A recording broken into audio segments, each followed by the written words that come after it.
Ô, gente, mas é igual essas coisas de BBB, eu acho, né? Porque eu começo a gravar, daí daqui a pouco eu esqueço que tá gravando. Aí eu falo inferno, essas coisas. Já repararam? Ai, gente, olha, te contar. Vamos lá, então.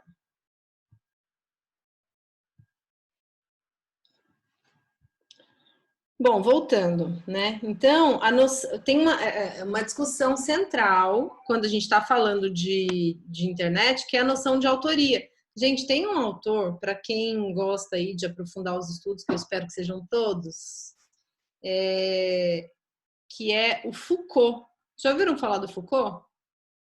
Vou escrever para você, para quem nunca ouviu falar. Vou escrever aqui o nome dele, ó.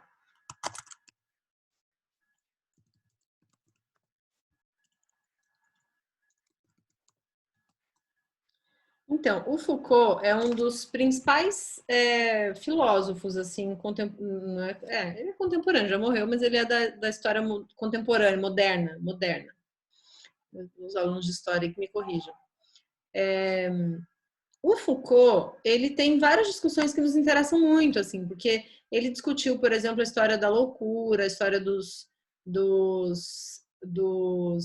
peraí que eu tô salvando o outro vídeo que acabou de baixar agora da aula 1, e eu não consigo fazer duas coisas ao mesmo tempo. Pronto.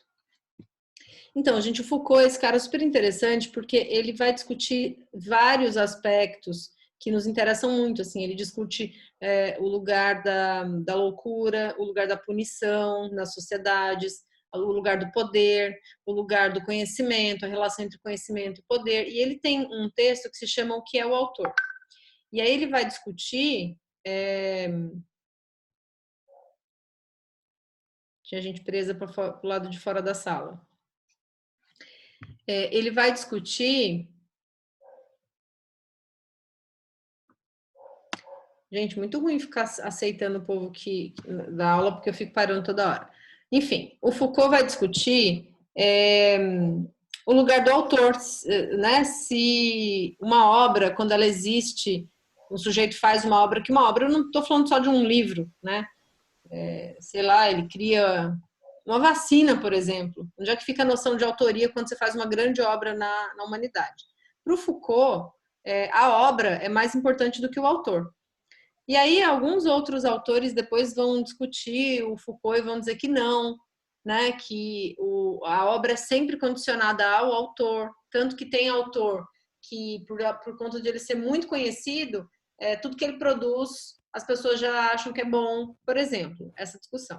Só que com a internet, essa discussão volta de novo à tona, né, porque a gente tem essa diluição da figura daquele que fez. Vocês podem ver que é muito comum as pessoas compartilharem tudo, vídeo, música, e assim, quem fez? Não importa, uma montagem, né? O próprio meme. O meme é a prova de que a questão da autoria na era da internet, ela está sendo diluída, porque o sujeito faz uma montagem, né? Ele cria um meme a partir de elementos que existem antes dele, uma imagem e palavras, às vezes expressões, e junta tudo e cria um significado. Quem é que fez esse meme? Não se sabe, né? A grande maioria deles não se sabe, né? Então, essa noção de autoria, essa desconstrução da noção de autoria é uma questão central para esse nosso momento né, de avanço das tecnologias, da internet, das relações. Vamos lembrar que nós estamos no tópico 2 da disciplina, o tópico que discute as relações da sociedade com o conhecimento, levando em conta a tecnologia. Né? Nesse tópico 2, a gente está discutindo formas de organizar a sociedade, levando em conta as tecnologias. Né? Por isso eu destaquei esse trecho aqui para vocês. Nesse começo de texto, alguma coisa que vocês queiram comentar? Essa diluição da autoria, é muito comum você ver, por exemplo, pessoas que roubam a arte de, de desenhistas e usam em páginas sem dar o crédito, devido crédito a eles. Sim. Eu vi recentemente aquele cartunista que faz o Capirotinho, que ele reclamando que tinha duas páginas pegando os quadrinhos dele, e, tirando a marca d'água e publicando, como se nada tivesse acontecido. Sim, isso acontece em medidas assim mais restritas. Esses dias eu vi uma discussão sobre isso, porque tem gente que, por exemplo, pega um comentário sarcástico ou não sei o que no Facebook, que já fez sucesso lá no Facebook, e a pessoa coloca no Twitter dela como se ela tivesse tido essa grande sacada. Então, assim, em medidas menores, que não tem a ver com grandes obras, a gente também vê isso nas pequenas coisas do dia a dia, né? Então, essa noção de autoria, de como é que fica a autoria em tempos da internet, é uma discussão central quando a gente fala de TICs, né? Inclusive, como eu estou falando de temas possíveis para vocês pesquisarem, é uma discussão que é válida de fazer, né? Como é que fica essa questão da autoria? Por exemplo, estou lembrando aqui dessas páginas de Instagram, o pessoal da educação física aí sabe melhor do que eu, porque tem muito, tanto da área de atividade física quanto da área de nutrição. Aí a pessoa abre uma página dessa para dar dicas, né? E às vezes essa dica é um telefone sem fio desgraçado, porque ele viu na página não sei de quem, que viu na página não sei de quem, viu na página não sei de quem, mas assim, de onde é que essa informação saiu, né? Isso é válido por conta de quê? Então, o sujeito precisa entender a importância de que ele conheça as fontes para gerar conhecimento. Eu acredito que a gente vai chegar num nível de diluição da autoria e da importância das fontes tão grande que aí a gente vai voltar, sabe? Porque a história ela é cíclica, né? Então a gente vai acabar voltando nessa necessidade absoluta da fonte. Eu acho que já tem movimentos nesse sentido na sociedade, apesar de a gente ainda ter uma multidão de gente que ainda não tem esse conhecimento desenvolvido, porque é um conhecimento mesmo. Você vê que isso não tem a ver com escolaridade, né? Porque o sujeito pode ter terminado a faculdade e ser um sujeito que não se preocupa em checar as fontes. A gente tem um monte de adulto escolarizado que passa fake news no WhatsApp, né? Que publica fake news no Facebook. Profissionalmente, isso é péssimo, inclusive, né? A gente precisa saber que hoje em dia as nossas redes sociais elas são vitrines daquilo que você faz. E para mim, não leio livros porque qualquer um pode escrever. Pois é. A ideia, gente, do que a gente está vivendo hoje é uma diluição das bases científicas, por exemplo, né? Então, qualquer um pode escrever um livro. É verdade. Como qualquer um pode escrever um blog, como qualquer um pode escrever qualquer coisa. Então, o que a gente precisa desenvolver, né? Não é o medo absoluto de ler qualquer coisa, porque qualquer um pode escrever, como o Samuel está brincando aí, mas o filtro de, bom, deixa eu ler e deixa eu desenvolver em mim a capacidade de checar se essa é uma informação confiável ou não. Então, eu vou olhar o site onde foi publicado, eu vou olhar quem escreveu, eu vou ver quem é essa pessoa, né? Esse é um tipo de trabalho que a gente tem que fazer. Na semana passada, num dos grupos aí, né, dos quais eu faço parte, uma pessoa publicou um vídeo do Mandetta, mas era um vídeo editado e que parecia que o Mandetta estava falando, na verdade, o contrário do que ele vem defendendo em relação ao isolamento social. E era um vídeo claramente editado. Aí, uma das pessoas do grupo disse assim, gente, esse vídeo não é verdadeiro, esse vídeo é editado. Por causa disso. Não é legal que isso seja... Era um grupo de professores. E aí, a pessoa que mandou o vídeo falou assim, se é editado, eu não sei, mas eu concordo com o que está sendo dito no vídeo. Se é editado, eu não sei? Gente, é um problema de caráter isso.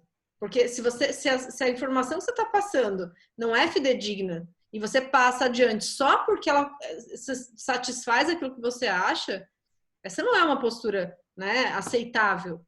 Do ponto de vista do caráter mesmo, da própria organização da sociedade, né? Eu quero saber que história que é essa que o Diego está falando aí, piada interna, aonde que vocês ouviram isso? Ai, meu Deus, vai me colocar em situação difícil? É com Já foi aluno? contado, não foi? Não foi, não sei. Da aula de biologia. Ah, menino, foi. Misericórdia. Verdade, tinha esquecido, porque o meu cérebro fez questão de apagar para sofrer menos, né? Para guardar menos, terrível. É isso, gente. Então vejam, vocês sabem que uma vez, eu não sei se eu já contei essa história para vocês. Eu tive uma aluna, acho que eu contei, mas vou contar de novo. Tive uma aluna de letras e eu estava dando aula de teoria literária e não lembro por que cargas d'água eu comentei que eu tinha lido um livro quando eu era adolescente que tinha sido muito interessante, me feito pensar e tal. E ela era muito religiosa, uma querida, super religiosa. E aí ela ficou interessada no livro. Ela começou a ler o livro, 2 semanas depois veio falar comigo, professora, eu comecei a ler o livro era O Mundo de Sofia, né? Se alguém já leu, é um livro de filosofia para adolescente, não tem nada demais, não tem nenhuma doutrinação, não tem mamadeira de piroca, não tem nada, né? Tem os grandes dilemas da filosofia transportados para uma linguagem de adolescente. Ela vai recebendo cartas, cada carta tem né, uma questão da filosofia e tal. Pois é, eu também adoro o livro. E aí a menina veio e falou, professora, eu decidi que eu não vou ler mais o livro. E eu falei, por quê? Ela falou, professora, eu não vou porque esse livro está me fazendo, eu tô com medo dele enfraquecer a minha fé. Eu falei, como assim? Ela, porque, né, é um livro que traz muitas perguntas e eu tô com medo de enfraquecer a minha fé. Eu disse para ela, olha, você tem todo o direito, né, de não ler, não é um livro que eu estou solicitando para disciplina, mas eu queria que você pensasse que se você tem medo de um livro enfraquecer a sua fé, você tem que pensar sobre a sua fé, né, e não sobre o livro. Porque quando a gente tem a nossa fé, você pode ler qualquer coisa, você pode frequentar qualquer lugar, que a sua fé é a sua fé, né? A fé é um negócio que é sério, você leva a sério. Então, por que eu estou dando esse exemplo? Porque para mim é um bom exemplo de como é que a gente trabalha desenvolvendo a nossa confiança na nossa intelectualidade. Porque para quem acredita em Deus, por exemplo, eu acredito em Deus. Para quem acredita em Deus, acha que Deus ia dar um cérebro para a gente, que é essa coisa complexa, maravilhosa, para a gente não usar? Se fosse assim, ele tinha botado um abacate, né? No lugar do nosso cérebro, né? Que daí você... Não é, ele deu um cérebro pra gente, então vamos usar. Se eu tenho a capacidade de pensar, só que dá trabalho, né? É o que a gente vem falando na disciplina de língua portuguesa. Ler, se aprofundar, conhecer as coisas dá trabalho. E também a gente precisa ter a noção de que se eu não sei desse assunto, então eu vou resguardar a minha opinião ao invés de torná-la pública, porque eu posso fazer um desserviço. Isso é uma questão ética. Né? E eu não entendo de verdade como é que as pessoas passam por aí mentira e elas sabem que é mentira. Isso é um comportamento que a escola precisa discutir para ontem, né? Então, assim, eu sei que é mentira, mas eu passo adiante porque isso satisfaz a minha necessidade de comprovar o meu ponto de vista. Isso, do ponto de vista ético, do ponto de vista da organização da sociedade, é gravíssimo. E a internet possibilita isso. Ela possibilita que qualquer pessoa crie um canal, produza vídeos. Veja, o vídeo traz uma outra camada de complicação para esse nosso momento, que é o fato de que a pessoa não precisa saber ler para poder acessar o conteúdo que você passa, né? Então, a mesma coisa os áudios do WhatsApp. As fake news ganham uma outra potência pelo WhatsApp, porque até a gente pouco escolarizada consegue passar adiante o conteúdo da mentira, porque tem o áudio. Então, vejam, quando a gente fala de TICs e educação, a gente precisa olhar com coragem para fazer essa discussão de como é que as tecnologias estão organizando a nossa sociedade e como é que essa sociedade vai estar organizada daqui a 5 anos, daqui a 10 anos, daqui a 15 anos. Porque a gente está normalizando um tipo de comportamento completamente problemático do ponto de vista ético e que tem impactos na organização da sociedade real, material, né? Então é uma questão que, do ponto de vista da educação, é central. Muito mais do que ensinar o seu aluno a usar o Zoom, né? Usar qualquer plataforma de webconferência, é fazer o seu aluno pensar e refletir sobre o papel de cada um na organização da sociedade. Né? Porque se a gente está falando de cidadania, se a gente está falando de... Né? Porque todo mundo que discute aí no Facebook, no Twitter, que discute política, quando você discute política, você está discutindo o quê? A vida coletiva. Apesar de... deveria ser, né? Porque acaba virando um fla-flu. Cada um defendendo individualmente as suas crenças. Mas não é para ser assim. Quando a gente discute política, e aí eu estou pegando política lá no termo grego, exatamente, as pessoas discutem políticos e não política. Política é aquilo que se refere a polis. Polis é aquilo, é a cidade. Polis é a cidade, é aquilo que pertence a todo mundo. Então, quando a gente discute política, o que a gente tem que discutir? A vida comum, a vida coletiva. Como é que a gente organiza a sociedade para que a vida comum seja boa para todo mundo, ou para o máximo de pessoas possível. É assim que a gente faz uma sociedade desenvolvida. Porque se a gente não está preocupado com isso, a gente vai se aproximando da barbárie, né? E vira rivalidade, exatamente. Eu falava sobre isso nas nossas aulas presenciais. A gente está vivendo um momento de polarização tão absurda que as pessoas viraram inimigas. Agora, é claro que tem limites. Eu, por exemplo, tenho os meus limites. Eu não vou aceitar um diálogo, porque para mim o diálogo democrático ele precisa partir de pressupostos que sejam democráticos. Então, alguém, por exemplo, que queira dialogar comigo, que seja a favor de matar populações X ou Y, ou, enfim, praticar esse tipo de comportamento, isso não é aceitável do ponto de vista da democracia, né? Porque qualquer proposta de anular populações, porque eu não concordo com o jeito que elas vivem, não é aceitável. Não, isso não é liberdade de expressão. A gente precisa discutir, inclusive, esses limites. Olha para vocês verem que coisa interessante. Por isso a gente precisa retomar os clássicos da filosofia para entender os limites da liberdade de expressão. Né? Viver democraticamente não significa que eu possa, em nome da liberdade de expressão, fazer qualquer coisa, falar qualquer coisa. Pois é.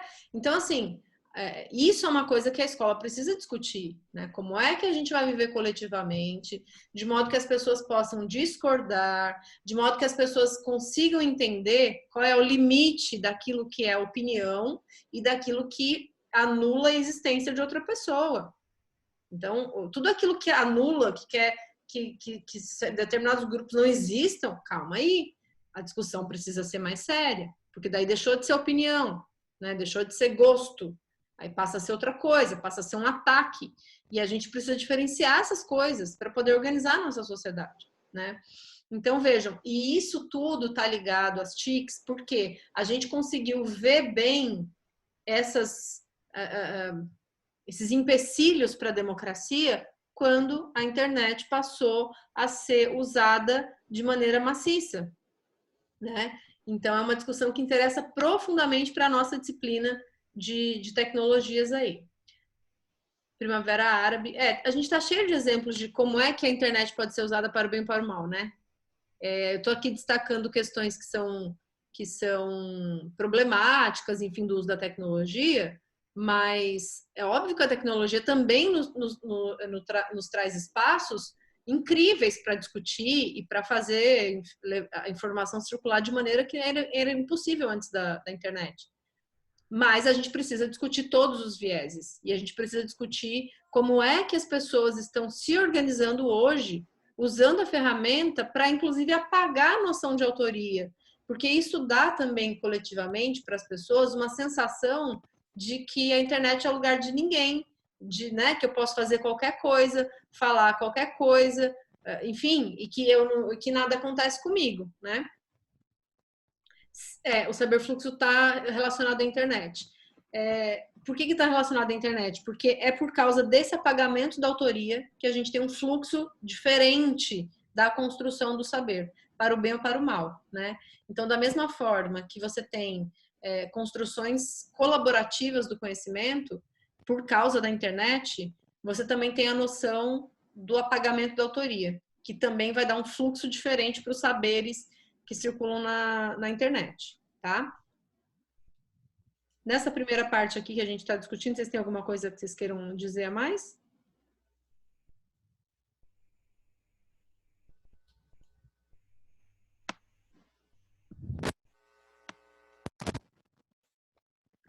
Bom, então, gente, nessa primeira parte aqui na introdução, ele vai apresentando, né? Ele apresenta o texto, então ele fala do que o texto vai tratar. Então, ele fala dessa desconstrução da noção de autoria, ele fala da Web 2.0, não tem problema, Emerson. Às vezes eu demoro para olhar porque eu estou compartilhando a tela, daí o lugarzinho que pisca quando vocês caem e voltam, eu demoro para ver. Quem, por acaso, perder qualquer parte da aula, depois lembra que a aula vai estar no Eva gravada, tá bom? Então, aqui ele faz essa primeira discussão. Depois, ele vai para um lugar que esse tópico 1 eu adoro, porque ele faz uma coisa tão bem feitinha, eu fui grifando aqui para vocês verem, que é a parte de contar a historinha. Conta a história da internet, vocês viram? Conta que a internet, aquilo que eu já tinha dito, que a internet foi criada como uma estratégia de guardar dados de ciência bélica, né? Então, se criou a internet durante a Guerra Fria para evitar que os centros de pesquisa, por exemplo, fossem bombardeados e que os dados se perdessem. Então, a ideia era manter os computadores interligados para que as informações, caso houvesse um bombardeio, a informação científica não se perdesse. E só depois é que a gente vai ter isso sendo usado nas casas, né? Lá para 93, 95, né? E aí ele vem contando aqui, o que eu achei interessante? Ele vem contando o percurso da cultura grafocêntrica. Quem que me conta? Quero alguém para me contar por que vocês acham que ele está falando de cultura grafocêntrica num texto em que ele está discutindo Web 2.0 e cyberfluxo? Porque é quando todo mundo não só acessa informação, mas também escreve também. Eu acho que é mais ou menos isso. É isso mesmo. Na verdade, tem uma informação a mais só. Espera que tem alguém falando que eu não consigo. Aqui. Tem uma informação a mais que é o seguinte. As tecnologias de comunicação e de informação, a nossa disciplina é TICS, né? Tecnologias da Informação e da Comunicação. O início delas, elas nascem com a invenção da escrita. Então, a nossa cultura, quando a escrita passa a existir, ela começa a ser entendida como uma sociedade de cultura grafocêntrica, ou seja, a grafia, que é a escrita, no centro, grafocêntrica. Então, a gente tem a escrita sendo central na organização da sociedade desde quando ela foi inventada, né? E depois disso, né, muito mais adiante, lá quando a imprensa é inventada na metade do século XV, a gente vai ter uma nova etapa de organização da sociedade com a imprensa, porque antes a escrita existia, mas só poucas pessoas tinham acesso. Quando você tem a imprensa, você vai aumentando um pouco o acesso das pessoas a esse bem cultural. E quando você inventa a internet, a escrita, porque inicialmente, gente, quando a internet era web 1.0, o que a gente tinha, assim, via de regra, na internet era texto. Lembra que eu falei isso para vocês? A internet, quando foi criada, você tinha os sites, a gente já tinha foto, mas o grande lance eram os textos. Tanto que quando a internet começou a ser distribuída para todo mundo, sabe o que era que as pessoas tinham? Acho que não é da época de vocês, da maioria de vocês, mas as pessoas tinham blogs. Elas não tinham Instagram, não tinham Facebook, Orkut, não tinha rede social, eram blogs. E as pessoas escreviam nesses blogs, né? E aí depois vieram os fotologs, que eram, aí começou a ter a multimodalidade, porque daí vinham as fotos. Até que se criaram as redes sociais, 2004, né? E aí você vai ter escrita com imagem, e aí mais adiante chega o vídeo, né? Imagem estática antes, que é a foto, depois chega vídeo. Hoje você tem a possibilidade de colocar vídeo, ou colocar só o som, ou colocar foto, ou colocar texto em cima do vídeo, né? Um vídeo que tem uma música de fundo, então é som em cima de som. E aí, por isso, a gente tem esses avanços todos. Mas, historicamente, quando a gente estuda tecnologias, a gente olha para a evolução da escrita, né? E surgimento da imprensa, tudo isso, né? Aqui até separei um trechinho em que ele destaca o seguinte, ó. Do ponto de vista sociocultural, essa produção escrita em série, a partir da invenção de Gutenberg, começou a modificar as próprias relações entre o indivíduo e a memória social. Turkle, 1995.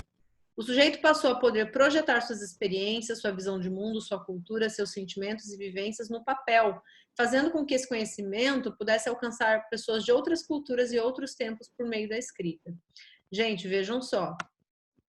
Quando você tem a invenção da escrita em série, que escrita em série que ele está falando aqui?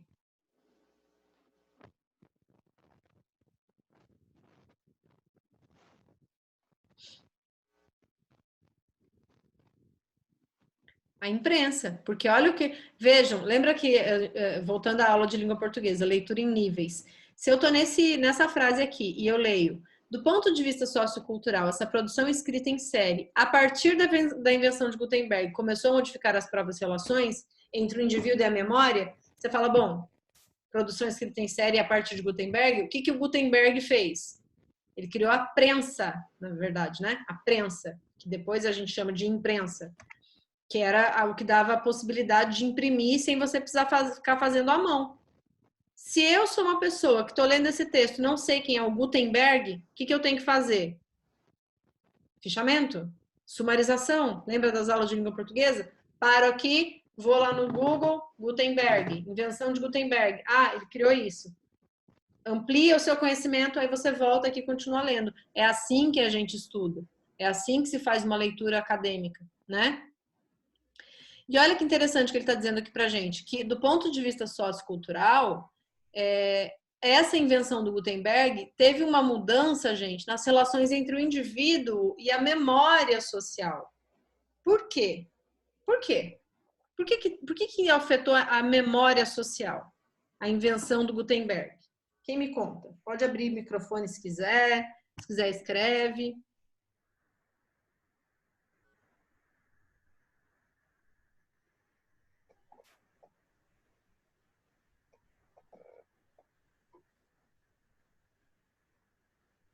Nada? Bem, sei lá, vou chutar, é que agora eles não precisavam ficar decorando tantas coisas, sabe? Memorizando tanto. Poderia deixar um conhecimento no papel para ele ter um acesso fácil a ele. Eu não sei. Pois é. Isso tem a ver o que a Júlia escreveu ali também, porque tudo passa a ser registrado em um só lugar. Porque, vejam, a gente está falando de memória social. Memória social é aquilo que coletivamente a gente aprende. Quando você inventa maneiras, por exemplo, de existirem livros, quer dizer que você não precisa... O conhecimento não está limitado à pessoa. Quando a pessoa morre, o livro continua lá para o outro vir e ler. Se a gente não tivesse esse tipo de conhecimento, a gente não teria como manter as populações aprendendo coisas. Então, quando você inventa a possibilidade de manter o conhecimento registrado, você muda a relação das pessoas com a memória social, porque a memória, por exemplo, ter a possibilidade de escrever me ajuda com a minha memória individual, porque se eu quiser ir no supermercado, por exemplo, eu faço uma lista e aí eu não corro risco de esquecer as coisas que eu preciso comprar. Isso é memória individual. Quando eu falo de memória social, eu estou falando da memória que tem a ver com a coletividade. Então, é uma memória que transcende as minhas necessidades, né? Então, eu posso, por exemplo, aprender lendo um livro que foi escrito em 4 antes de Cristo. Quando eu leio a Poética do Aristóteles, por exemplo, eu estou lendo um livro que foi escrito em 4 antes de Cristo. Pensa o quão longe isso está na história da nossa existência agora. Mas isso é possível, porque a escrita foi inventada. Então, quando a escrita é inventada, gente, as possibilidades de se relacionar com o conhecimento mudam e elas ficam mais ampliadas, né? Então, vai mudar a sociedade, vai mudar a configuração da sociedade quando a escrita nasce. Quando a escrita nasce, isso muda, e quando a escrita é uma técnica. Escrever no papel é uma técnica. Então, é uma tecnologia, né? E se a escrita é uma tecnologia, isso significa que O computador é outra tecnologia, o livro é outra tecnologia, a caneta é uma tecnologia. Quando a gente fala de TICs, tecnologias da informação e da comunicação, papel e caneta é TICs. Quando a gente fala de TDIC, que é tecnologias digitais, aí a gente não está falando de caneta, tá? Mas todas as técnicas de escrita são TICs. A Júlia está perguntando, então a censura se conecta com o problema das pessoas defenderem a ditadura? Como assim, Júlia? Você quer abrir o microfone? É porque você falou que a imprensa, ela é ligada com a memória social. Então, quando tem uma censura na imprensa e ela não pode registrar nos jornais e mostrar para a população o que está acontecendo, a população meio que esquece. Seria Sim. isso? Na verdade, assim, a gente tem que entender que quando a gente fala de prensa, a gente não está falando só da imprensa. Porque mesmo que a imprensa, por exemplo, deixe de registrar, você ainda tem, assim, os livros, hoje em dia você tem os blogs, você tem outros lugares em que a informação é registrada. A nossa dificuldade hoje é estabelecer filtros para essas informações, né? Mas, de fato, qualquer sociedade em que haja a impossibilidade de você registrar os fatos, né? Impossibilidade de registrar os fatos. Eu sei, Ana, eu vou pegar uma sala só para a gente terminar, tá? E isso é muito grave do ponto de vista da organização da sociedade, porque aí você está impedindo, sim, essa construção da memória social, tá? Então, é porque não é que não foi registrado, é que não foi exposto, né? Você está falando do que está acontecendo agora. Não, daquela época. Porque assim, Porque na verdade, mas você está falando do que acontecia naquela época, era exposto naquela mesma época? aí me confundi. Não, porque assim, por exemplo, a ditadura no Brasil durou 21 anos, a gente tem registros, tanto históricos, quanto jornalísticos, quanto imagéticos, a gente tem registros. O que a gente tinha na época era uma impossibilidade de as pessoas conhecerem aquela situação. O meu pai, por exemplo, se você conversa com ele, ele morava no interior, caminhoneiro, não se envolvia com nenhuma luta política, ele vai dizer para você que não existiu ditadura no Brasil. Então, a memória social, por exemplo, sobre a ditadura, ela sim, ela é impactada pela censura, porque ela não chegou para todas as pessoas da maneira como deveria. Então, quem é que conhece o que se passou? É quem vai estudar. E mesmo assim, você vai ter as divergências ideológicas, porque tem gente que tem o negacionismo, né? Que nega que esse tempo tenha existido. Por exemplo, na minha concepção, isso é inegável, porque você tem fatos materiais, você tem provas materiais de que pessoas morreram, de que pessoas foram torturadas. Então, para mim, é inegável.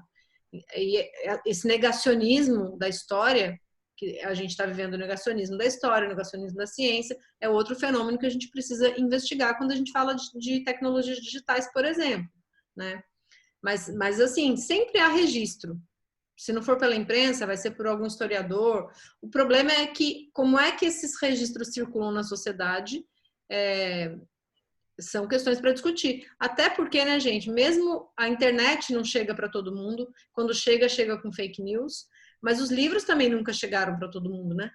Ilusão nossa achar que a internet também destruiu o paraíso que era de informação antes, porque o meu pai, por exemplo, que é pouco escolarizado, não teve acesso a essas discussões, né? Sobre organização da sociedade, enfim, coisas assim, né? Eu vou encerrar essa aqui que está a 4 minutos, só para ela não me cortar. Eu não vou dar esse gostinho para esse Zoom. Vou acabar com ele. Pois até hoje os livros não chegam na escola. Eu não vou dar esse gostinho para o Zoom, vou desligar ele antes. E aí a gente já volta. Eu vou mandar lá no WhatsApp, e aí a gente já estamos na reta final aqui dessa aula, tá? Até já.